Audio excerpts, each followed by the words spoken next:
नमस्कार, मैं हूं पीस पाठी और आप देख रहे हैं हमारा विशेष कार्यक्रम सितारे हमारे। आप सभी दर्शकों का इस कार्यक्रम में स्वागत है।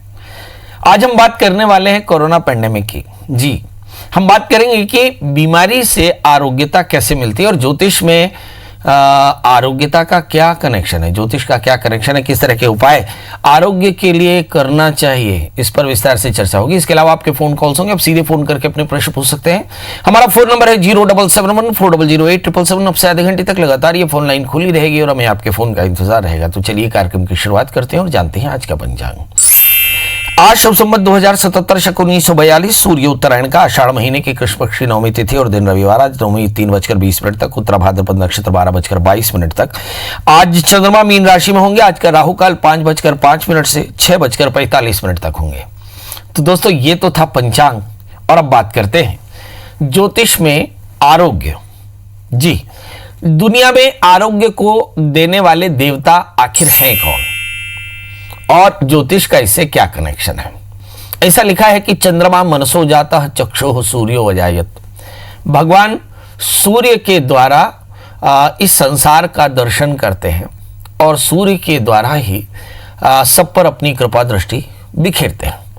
इसलिए सूर्य को आरोग्य का देवता माना गया और आरोग्य का वरदान सूर्य से मिलता है। इसलिए हमारे शास्त्र में सूर्य रश्मि जो अत्यंत शुभकारी होती है उसका स्नान करना चाहिए। अब ये बड़ा प्रश्न ये है कि सूर्य रश्मि ऐसी कौन सी है जिसमें स्नान करने से आरोग्यता मिलती है? तो इसके लिए आपको बहुत जल्दी उठना पड़ेगा। सूर्य की जो पहली रश्मि है वही आरोग्यता और स्वास्थ्य को देने वाली है।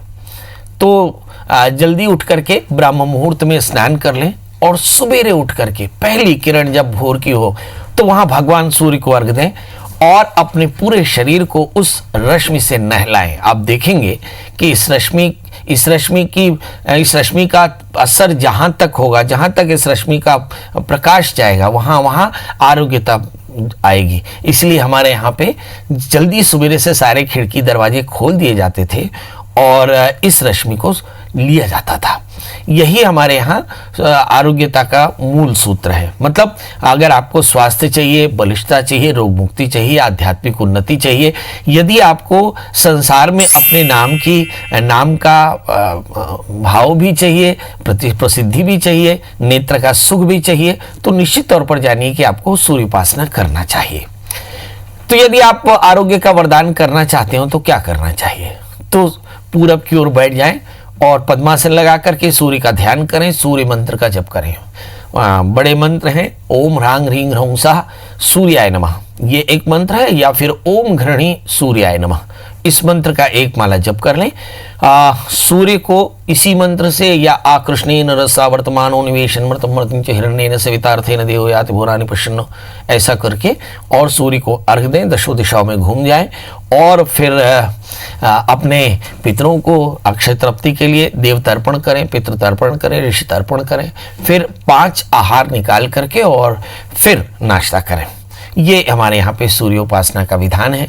मतलब सूर्योपासना में भगवान सूर्य का दर्शन, भगवान सूर्य को अर्घ देना, भगवान सूर्य के नाम का जप करना, भगवान सूर्य को प्रणाम करना और फिर भगवान सूर्य की प्रियता के लिए थोड़ा सा प्रसाद लगा करके बच्चों में बांटना। भगवान सूर्य का प्रसाद पंजीरी है, मतलब रोट का प्रसाद या पंजीरी का प्रसाद लगा करके बच्चों में बांट दीजिए। तो ये सूर्योपासना पूरी हो गई। अब सवाल ये उठता है कि अर्घ्य कैसे देना चाहिए? तो तांबे के लोटे में कनेर का फूल डाल लें, थोड़ा सा केसर या लाल चंदन डाल लें और कुशा तिल डाल लें और भगवान सूर्य को अर्घ्य दें। सूर्य को अर्घ देते समय ऐसा आपने देखा भी होगा शायद कि नदी में या तालाब में आधे शरीर को पानी में डुबो करके सूर्य अर्घ देते हैं। यदि आप ऐसा ना कर पाएं तो पूरे शरीर से भी आप भगवान सूर्य को अर्घ दे सकते हैं। बहरहाल भगवान सूर्य के 12 नामों का जप करना चाहिए। अब सूर्य के 12 नाम कौन से हैं? सूर्य, आदित्य, भास्कर, अर्क, भानु, दिवाकर, सुवर्ण रेता और मित्र, प्रसाद, त्वष्टा, स्वयं और तिरामिश, ये 12 नाम हैं।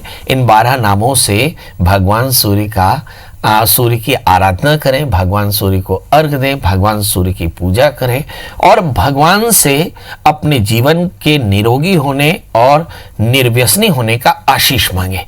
इस क्रम से अगर कोई भगवान सूर्य की उपासना करे तो निश्चित तौर पर जानिए कि बहुत फायदा होगा। इन दिनों में जहाँ पर कोरोना पेंडेमिक है वहाँ पे हमारा आध्यात्म, हमारा वेद, हमारे पुराण, हमारी ऋचाएँ, हमारे जो ग्रंथ हैं, उपनिषद हैं या विद्वानों के भाष्य हैं, ये बहुत लाभकारी हैं। तो कोशिश करिए कि हमारे उस पुरातन संस्कृति में जाएं जहाँ पर आरोग्यता के तप का विधान है। तो अगर ऐसा करें तो आपको सब तरह से लाभ मिलेगा। चलिए अब इसके बाद 12 राशियों का सफर शुरू करते हैं। 12 राशियों में पहली राशि आती है मेष। इस राशि वाले जातकों के लिए देखते हैं कि आज क्या है खास। आज है खास, मीन राशि पर चंद्रमा पहुंच गए। मतलब क्या है? चतुर्थेश चंद्रमा 12वें स्थान में है, जिसका मतलब होता है कि परिवार को लेकर के थोड़ी चिंता है, माँ का स्वास्थ्य, वाहन की खराबी, ये थोड़ी चिंता की बात हो सकती है। बकाए सभी ग्रह वैसे ही है। 11वें स्थान में मंगल है की स्थिति बढ़िया रहेगी। तीसरे स्थान के राहु बहुत क्रिएटिव रहेंगे। धन स्थान में सूर्य और शुक्र बैठे हैं, तो निश्चित तौर पर जानिए कि थोड़ा सा तनाव हो सकता है संपत्ति को लेकर के। बहरहाल बॉसेस के साथ रिलेशन ठीक रखने की जरूरत पड़ेगी। क्या करना चाहिए? जल्दी से उठे, सूर्य को अर्घ्य दे दें, ओम घणी सूर्याय नमः मंत्र का जप करें, थोड़े से पंजीरी का दान कर दें तो आज के दिन बेहतर। अब बात कर लेते हैं दोस्तों वृषभ यानी टॉरस की। यहाँ पे देखते हैं कि चंद्रमा 11वें स्थान में आ गए। अब चंद्रमा तृतीय होकर के 11वें स्थान में हो, जिसका मतलब है बढ़िया मनोबल, मगर निर्णय लेने में थोड़ी सी तकलीफ होती है क्योंकि हम थोड़े से फ्लिकर होते हैं, एक से अधिक विकल्पों पे काम करते हैं। दूसरी बात एक ये भी है कि जो शनि है, गुरु शनि भाग्य स्थान में बैठे हैं, तो मुझे ऐसा लगता है कि रूटीन बड़ा हेक्टिक रहेगा, मगर अपॉर्चुनिटी मिलेंगी, अपॉर्चुनिटी को ग्रैब करने की जरूरत पड़ेगी। 8वें स्थान में केतु, बहुत ज़्यादा यात्राएं न करें, कोशिश करें एकदम बहुत आवश्यक यात्राएं करें। और दूसरे स्थान में राहु पड़े हैं, इन्वेस्टमेंट बड़ी सावधानी से करें, डॉक्यूमेंट साइन करते समय सावधान रहें। क्या करना चाहिए? चंद्रमा की मंत्र जप करें, भगवान चंद्रमा को अर्घ दें, खीर का दान करें और श्री सूक्त का पाठ करें। चलिए, श्री सूक्त का पाठ करने से आपके घर में सब प्रकार की श्री की वर्धना होती है, मतलब भगवती महालक्ष्मी की वर्धना होती है, आरोग्यता आती है और आप खुश होते हैं। तो ऐसे श्री सूक्त का पाठ करना चाहिए महालक्ष्मी के सामने, इससे फायदा होगा। अब बात कर लेते हैं दोस्तों मिथुन यानी जमिनाई की। यहाँ पर जो धनेश है वो चंद्रमा मीन राशि में होकर पहुंच गए, मतलब दशम स्थान में। इसका मतलब ये होता है कि धनेश अगर दशम स्थान में हो तो निश्चित तौर पर जानिए कि अपनी आय से आपकी संपत्ति बनती है और आप अपनी कमाई से अपना व्यापार शुरू करना चाहते हैं और उसकी शुरुआत आप कर सकते हैं। बहरहाल अगर हम शनि और गुरु को देखें तो एकदम 8वें बैठे हैं। यहाँ पे बृहस्पति मार्केश होकर बैठे हैं, मतलब लाइफ पार्टनर की सेहत का एकदम ध्यान रखना होगा। और शनि अष्टमेश होकर के अष्टम स्थान में बैठे हैं, जो बताते हैं कि बेवजह की वादों से बचना होगा। जी, लग्न में राहु है, बहुत ज्यादा फायरी हो सकते हैं, अनियंत्रित हो सकते हैं। कोशिश करें खुद को डिसिप्लिन करें और वाणी का संयम रखें, हनुमान जी का दर्शन करें, हनुमान चालीसा का पाठ करें, गुड़ का दान करें तो बेहतर होगा। बात कर लेते हैं दोस्तों कर्क राशि की। इस राशि में भी चंद्रमा लग्नेश होकर के भाग्य स्थान में बैठे हैं, मतलब आपके पास अवसर ढेर सारे होंगे और इस अवसर को सही तरह से आपको हासिल करना है, अवसर को एग्जीक्यूट करना है, इसको इनकैशमेंट करना है। 7वें स्थान में बृहस्पति है। यूरिन के इन्फेक्शन जैसी परेशानी, डिहाइड्रेशन की परेशानी हो सकती है, पानी थोड़ा सा ज़्यादा पिए। एटमॉस्फेयर में टेम्परेचर वेरी कर रहा है, मतलब अलग अलग टेम्परेचर हो रहा है, इसकी चलते थोड़ी सर्दी, कफ, साइनस, थ्रोट इन्फेक्शन भी हो सकता है कुछ लोगों को। बहरहाल 12वें स्थान में राहु पड़े हैं, नींद की थोड़ी सी परेशानी, देर रात तक जागने की आदत ठीक नहीं। चंद्रमा भाग्य स्थान में, इसलिए मैं कह सकता हूँ कि अपने अवसरों को सही तरह से एग्जीक्यूट करने से आपको सुकून भी मिलेगा और फायदा भी मिलेगा। क्या करना चाहिए? महामाया के दर्शन करें, स्वाश्रितम रक्षण करोति माया इति, ओम ऐं ह्रीं क्लीं चामुंडाय विच्चे, इस मंत्र का एक माला जप कर लें। भगवती महामाया की पूजा करें, सफेद पीले फूलों से भगवती की पूजा करें और थोड़ा सा पंचामृत चढ़ाकर बच्चों को बांट दें तो आज का दिन आपके लिए बेहतर होगा। बात कर लेते हैं दोस्तों सिंह यानी लियो। इस राशि वाले जातकों को लिखते हैं कि अब चंद्रमा जो है वो मीन राशि में होकर बैठे 8वें स्थान में। अब ये चंद्रमा द्वादशीश होकर के अष्टम स्थान में, जिसकी साफ मतलब होते हैं कि भागदौड़ आपके लिए बहुत फलकारी होगी। यात्राएं, छोटी यात्राएं हो सकती हैं, इन यात्राओं में आपको बहुत लाभ होगा। सूर्य इस समय शुक्र के साथ में दशम स्थान में बैठे हैं, मतलब काम को लेकर के परिस्थितियां बेहतर होंगी, बॉसेस के साथ रिलेशन अच्छे होंगे, आय की स्थिति अच्छी होगी क्योंकि 11वें स्थान में राहु पड़े हैं। मगर आय सावधानी से, धर्मात् संजायते अर्थः, न्यायोचित धन ही लीजिएगा, इससे काफी अच्छा रहेगा। क्या करें जिससे आज सब कुछ बेहतर हो जाए? शनिश्चर मंत्र का जप करें, काले तिल काले उड़द का दान करें तो आज का दिन बेहतर होगा। हम चर्चा कर रहे थे कि आय यानी अर्थ के लिए एक शब्द आता है धर्मात् संजायते अर्थः। अभी एक कोरोना पेंडेमिक में एक आर्टिकल हमने लिखा कि जो ये महामारी असल में है क्या, ये यूनिवर्सल टाइम करेक्शन है, और जिसके अंदर भी मिनिमम जस्टिस नहीं होगा, न्यूनतम न्याय नहीं होगा, उसका सर्वाइवल कठिन होगा, ये याद रखिए। और जिसका साफ मतलब है कि आपकी कमाई का रास्ता बिल्कुल ठीक होना चाहिए। अत्यन्नम, इसी से रोग दोष परेशानियां और चिंताएं आती हैं। तो धन का बहुत ध्यान रखिए कि जिससे आप धन कमाते हैं। वैसे आपने धन देखा होगा कि आपकी लाइफ शेड्यूल तय करता है, मगर बुरा धन यानी बैड मनी आपकी डेथ शेड्यूल डिसाइड करता है। इसलिए कोशिश करें कि आप धर्म से ही धन को अर्जित करें। बात कर लेते हैं दोस्तों सिंह राशि की।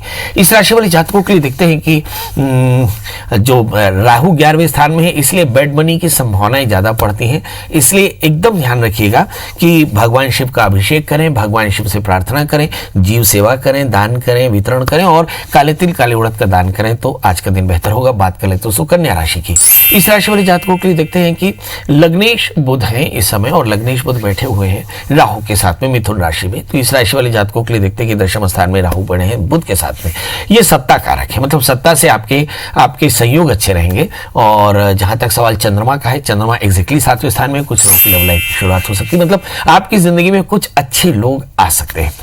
हाँ, शनि और बृहस्पति की अगर स्थिति देखें तो शनि और बृहस्पति दोनों बैठे 5वें स्थान में, मतलब संतान को लेकर के कुछ अच्छा सोच सकते हैं, मगर पेट की तकलीफ हो सकती है, संतान का स्वास्थ्य चिंता की बात, या लाइफ पार्टनर के साथ थोड़े कॉन्फ्लिक्ट हो सकते हैं। क्या करना चाहिए इस राशि वाले जातकों के लिए? चाहिए कि केतु के मंत्र का जप करें, गाय और कुत्ते को आहार दें, सूक्ष्म जीवों के लिए 1 मुट्ठी शक्कर 1 मुट्ठी आटा दान करें। देखिए, अन्नगुम साम्राज्यानाम अधिपतये नमः। जो जातक अन्न का दान करेगा वह राज्य का अधिपति होगा, इसलिए अन्न का दान करना चाहिए। तो आप जीव सेवा करें, इससे आपको फायदा होगा। बात कर लेते हैं दोस्तों तुला यानी लिब्रा की। इस राशि वाले जातकों के लिए देखते हैं कि लग्नेश शुक्र अष्टम स्थान में सूर्य के साथ में, एकादशी सूर्य अष्टम स्थान में, बेवजह के विवाद, रूटीन में प्रेशर और कमर का दर्द या फिर सेहत की परेशानियां, ये सब दिखाई पड़ सकती हैं। इस राशि वाले जातकों के लिए जो सबसे महत्वपूर्ण बात है, मंगल की स्थिति देखिए, मंगल 5वें स्थान में बैठे हैं और पंचमेश अपने स्थान से 12वें यानी चौथे स्थान में नीचस्थ होकर के बैठे बृहस्पति के साथ में। तो ऐसी स्थिति में पेट की तकलीफ, दूध जैसी चीजों से थोड़ी सी एलर्जी हो सकती है थोड़े दिन के लिए। तो थोड़ा इस बात को ध्यान रखें कि आहार का बड़ा संयम रखें। यहां पर अगर हम चंद्रमा की स्थिति देखें, चंद्रमा 6ठे स्थान में बैठे हैं, जिसका मतलब होता है कि पेट की तकलीफ, बॉसेस के साथ रिलेशन ठीक नहीं, और साथ में वर्क प्लेस में थोड़ी गड़बड़ दिखाई पड़ सकती है। क्या करना चाहिए? बड़ों का आशीष लें और मुझे ऐसा लगता है ओबीडियंट बने, आज्ञाओं का पालन करें और चने की दाल गुड़ का दान करें तो आज का दिन बेहतर होगा। अब बात कर लेते हैं दोस्तों वृश्चिक यानी स्कॉर्पियो की। 12 राशियों में लगातार हम इस राशि को अंडर मार्क करते हैं, अंडरलाइन करते हैं। उसकी वजह सिर्फ ये है कि यहां पर अष्टम स्थान में बृहस्पति हैं, जो वृश्चिक राशि वाले जातकों को सावधान करते हैं कि बेवजह के विवादों से बचे रहें, बेवजह के इलॉजिकल इन्वेस्टमेंट से बचें, इलॉजिकल खर्चों से बचें, नंबर 1। और यहां पर देखते हैं कि मंगल की स्थिति चौथे स्थान में, सामाजिक प्रतिष्ठा तो भी ठीक रहेगी। बृहस्पति तीसरे स्थान में, थ्रोट के इन्फेक्शन हो सकते हैं, सावधान रहने की जरूरत है। इस समय जीव सेवा करना चाहिए, राहु के मंत्र का जप करें, काले तिल काले उड़द का दान करें तो आज का दिन बेहतर होगा। बात कर लेते हैं धनु राशि की। इस समय इस राशि वाले जातकों के लिए देखते हैं कि धन स्थान में बृहस्पति और शनि एक साथ बैठे और चंद्रमा इस राशि में चौथे स्थान में बैठे हैं, मतलब पारिवारिक कलह की संभावना एकदम बन सकती है, संपत्ति के योग बेहतर होंगे। जहां तक सवाल सूर्य और शुक्र का है तो इस राशि वाले जातकों के लिए 6ठे स्थान में सूर्य शुक्र बैठे हैं, जो बताते हैं कि स्वास्थ्य एकदम बेहतर नहीं, सावधान रहना पड़ेगा, मगर शत्रु बाधा भी हो सकती है। क्या करना चाहिए? आपको चाहिए कि आप पीली चीजों का दान करें, यहां भी गुड़ चने का दान करें तो आज का दिन बेहतर होगा। बात कर लेते हैं मकर राशि की। मकर राशि में नीचस्थ बृहस्पति शनि के साथ में बैठे हैं, स्वग्रही शनि है। अगर हम इस राशि के इस दोनों ट्रांजेक्शन को देखें, दोनों के अलाइनमेंट को देखें, तो मुझे ऐसा लगता है कि ये 2 ही प्लैनेट हैं जो संसार में न्याय कर रहे हैं या बहुत अधिक बीमारियां फैला रहे हैं। तो इस राशि वाले जातकों के लिए अपनी हेल्थ को लेकर के बहुत सावधान रहना पड़ेगा, अपने इंटेंशन को देखना पड़ेगा। दान और जीव सेवा, यही आपका इंटेंशन है, यहीं से मिनिमम जस्टिस स्टार्ट होता है। तो कोशिश करें, जीव सेवा करें, वितरण करें, लोगों की सेवा करें। यहां पर हम देखते हैं कि जो चंद्रमा तीसरे स्थान में थोड़े से फ्लिकर होंगे, धन स्थान में संपत्ति के योग अच्छे, मतलब मंगल बैठे हुए, मतलब कुल मिलाकर के इस राशि वाले जातकों के लिए भी सब कुछ अच्छा है। थोड़ी हेल्थ का ध्यान रखना होगा। क्या करना चाहिए? हनुमान जी का दर्शन करें, हनुमान चालीसा का पाठ करें, मसूर की दाल गुड़ का दान करें तो आज का दिन बेहतर होगा। अब बात कर लेते हैं दोस्तों कुंभ यानी एक्वेरियस की। पार्टनरशिप में लाभ होगा। इस राशि वाले जातकों के लिए देखते हैं कि लग्न में मंगल है, तो मन एवं मनुष्याणाम कारणम बंध मोक्ष। तृतीय मंगल लग्न में बैठे हैं, मतलब बहुत जबरदस्त एनर्जी है, और उस एनर्जी से चाहे वो स्टूडेंट हो चाहे प्रोफेशनल्स हो, बहुत आसानी से सर्वाइव कर सकते हैं। ये इकलौता प्लेनेट है जो 8 प्लेनेट की बुराइयों को कम कर सकता है। मगर फिर भी ये ध्यान रखिए कि खर्च बढ़ सकते हैं, नींद की परेशानी हो सकती है, हेल्थ की परेशानी हो सकती है, मन थोड़ा सा चिंतित हो सकता है, ये सारी चीजें भी हो सकती हैं। क्या करना चाहिए? आपको चाहिए कि आप चंद्रमा के मंत्र का जप करें और खीर का दान करें, शरबत का दान करें, पानी का दान करें, तो ये आज का दिन बेहतर होगा। बात कर लेते हैं दोस्तों मीन राशि की। इस राशि वाले जातकों के लिए देखते हैं कि लग्न में चंद्रमा बैठे हैं। चंद्रमा मन सो जाता है, जातक का मन चंद्रमा से देखा जाता है, और ये पंचमेश है। मुझे ऐसा लगता है इस राशि वाले जातकों को सबसे ज्यादा चिंता अपने संतान की होगी, संतान के करियर को होगी। बहरहाल अगर हम मंगल की स्थिति देखें 12वें स्थान में, यहाँ भी हेल्थ की बहुत ज्यादा सावधानी रखनी होगी। 11वें स्थान में नीचस्थ बृहस्पति, इन्फेक्शन से बचना होगा, खासकर लंग्स इन्फेक्शन माने थ्रोट के इन्फेक्शन हो सकते हैं, थोड़ा सावधान रहें। क्या करना चाहिए? भगवान सूर्य को अर्घ्य दें, आदित्य हृदय स्तोत्र का पाठ करें और पंजीरी का दान करें, तो आज का दिन बेहतर होगा। तो इस साथ 2 कॉलर जुड़ चुके हैं, सुनीता जी हैं और केदारनाथ जी। आपका बहुत बहुत स्वागत है। टीवी की आवाज बंद कर दें और अपनी डेट ऑफ बर्थ टाइप बताएं। सुनीता जी आप। हाँ जी पंडित जी नमस्कार। जी नमस्कार। मैं अपने भतीजे के बारे थोड़ा में ऊंचा बोलेंगे। हाँ, अपने भतीजे के बारे में पूछना है जी। 9 जुलाई 2008 है। समय 7:30 बजे सुबह। जन्म स्थान देहरादून। जी बताइए क्या जानना चाहते हैं? थोड़ा इसका चंचल स्वभाव है और कैसा रहेगा पढ़ाई में, पूरे स्वास्थ्य से थोड़ा बताइए। चलिए आइए देखते हैं, चंचल स्वभाव है, पढ़ाई में कैसा रहेगा। बहुत सारे दर्शकों को इस प्रश्न का जवाब समझना चाहिए, क्योंकि बहुत सारे घरों में ऐसे बच्चे पैदा होते हैं जो बहुत चंचल होते हैं। आप इंग्लिश में इसे बोलते हैं हाइपर एक्टिव या एक्टिव बच्चे। जब कभी भी बच्चों की इतनी चंचलता से आप परेशान हो तो एक DMIT जरूर करा लें, डर्मेटोग्लिफिक्स मल्टीपल इंटेलिजेंट टेस्ट। इससे 2 चीज़ें आपको मालूम होंगी। नंबर 1, आपके बच्चे के अंदर पोटेंशियल क्या है, 60 से लेकर के 220 तक क्या पोटेंशियल है, और बच्चों के माइंड की वर्किंग कैसी है, मतलब उसके 5 लोब्स कैसे काम कर रहे हैं। ये जरूर यहाँ से DMIT करा लेना चाहिए। इससे आपके बच्चे का करियर दिखाई पड़ेगा। जहां तक इस बच्चे का सवाल है, इस बच्चे का जन्म लग्न कर्क है, इसी राशि कन्या है, लग्न में शुक्र है, थोड़ी सी एलर्जिक है, केतु है, बहुत ज्यादा डायनेमिक है, मंगल शनि धन स्थान में बैठे, जबरदस्त एनर्जी है। अब सवाल यह है कि इस बच्चे को खिलाया कैसे जाए, पढ़ाया कैसे जाए। तो ये भाग भाग के पढ़ने वाले हैं, भाग भाग के खाने वाले हैं, भाग भाग के सोने वाले हैं, मतलब ये एक जगह सिर नहीं रह सकते। सवाल समाधान क्या है? आगे चलकर जब यही बच्चा एडल्ट होगा तो आगे चल के इसकी न्यूसेंस वैल्यू बढ़ जाएगी। तो पेरेंट्स को आज से ही इसके एनर्जी को चैनलाइज करना होगा। ये आमतौर पे इसे इंग्लिश में मोटर स्किल बोलते हैं, यानी काइनेस्थेटिक एनर्जी। यदि आप काइनेस्थेटिक एनर्जी माने उसके शारीरिक ऊर्जा को सही तरह से, जिसको बोलते हैं फिजिकल एनर्जी, फिजिकल बॉडी की जो एनर्जी है उसको डिस्पोज करने के लिए कायदे से आपको एनर्जी चैनलाइजेशन करना होगा। यानी बच्चे को किसी अच्छे शारीरिक श्रम वाले खेल में डाल दें तो ये बच्चा बढ़िया पढ़ लेगा। जहां तक सवाल इस बच्चे के इंटेलिजेंस का है, जबरदस्त इंटेलिजेंट है, मगर ये बच्चा कहीं कंफर्ट यानी आराम का शिकार ना हो जाए, इसलिए बच्चे को किसी भी प्रकार का मोबाइल टीवी या इंटरनेट की सुविधा ना दें। इस बच्चे को फील्ड पे बना के रखें, साल में एक बार इसका तुलादान कराएं, माता पिता मंगल का व्रत करें, तो ये बच्चा इस पूरी दुनिया में नाम करेगा। ये बच्चा बहुत भाग्यशाली है जी। इसके बाद हमारे साथ केदारनाथ जी है। केदारनाथ जी आपका बहुत बहुत स्वागत है, बताइए क्या जानना चाहते हैं? महाराज मैं कोई भी काम कर रहा हूँ, पिछड़ जा रहा हूँ, कोई भाग नहीं साथ दे रहा है।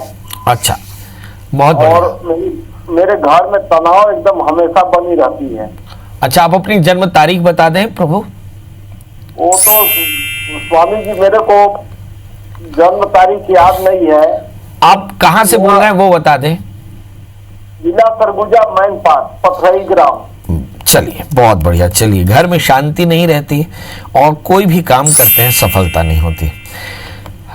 हम अपने दर्शकों को बता दें कि किसी भी प्रकार के उत्पाद के लिए 5 ही समाधान हैं, और याद रखिए कि हमारे पास में भगवान ने 5 गिफ्ट दिए हैं। नेचुरल डीके, नेचुरल ग्रोथ, मतलब जिसे बोलते हैं नैसर्गिक लाभ, नैसर्गिक हानि, और इनहेरिटेंट क्वालिटी, इनहेरिटेंट कैपेसिटी, यानी जो अनुवांशिकी क्षमता, अनुवांशिकी गुण, ये 4 चीज हानि लाभ जीवन मरण जस अबजस विधियात, ये ईश्वर के हाथ है। इससे ज्यादा परेशान मत होइए। सिर्फ एक चीज आपकी जिंदगी में आपको रामकृष्ण या बुद्ध बनाता है, वो है पावर ऑफ कंसंट्रेशन। चित्त को एकाग्र रख करके ओम नमः शिवाय इस मंत्र का जप करें, भगवान शिव का पूजन करें और 1 मुट्ठी 2 मुट्ठी अन्न का दान चींटियों के लिए निकालें। ऐसा 1 वर्ष तक लगातार करें। मंगल का व्रत करें, नमक तेल का त्याग करें और भगवान ऋणमुक्तेश्वर का अभिषेक करें। एक ऋणमुक्तेश्वर स्तोत्र होता है, उसका अभिषेक, भगवान शिव का अभिषेक करें तो आप देखेंगे आपकी परेशानी दूर हो जाएगी, घर में शांति आ जाएगी और आपके सब काम सफल होने लगेंगे। चलिए, तो आपसे विदा लेने का समय। जाते जाते वही एक बात कि अपना ध्यान रखिए, अपने अपनों का ध्यान रखिए। महामारी फैल रही है, डरने की आवश्यकता नहीं। इंसान इस महामारी से ऊपर सोच सकता है, बशर्ते वो अपने जीवन में अनुशासन रखे, शासन के नियमों का पालन करें, खुश रहें, खुश रखें। कल फिर मिलेंगे किसी नए विषय के साथ। तब तक मुझे दी इजाजत। नमस्कार।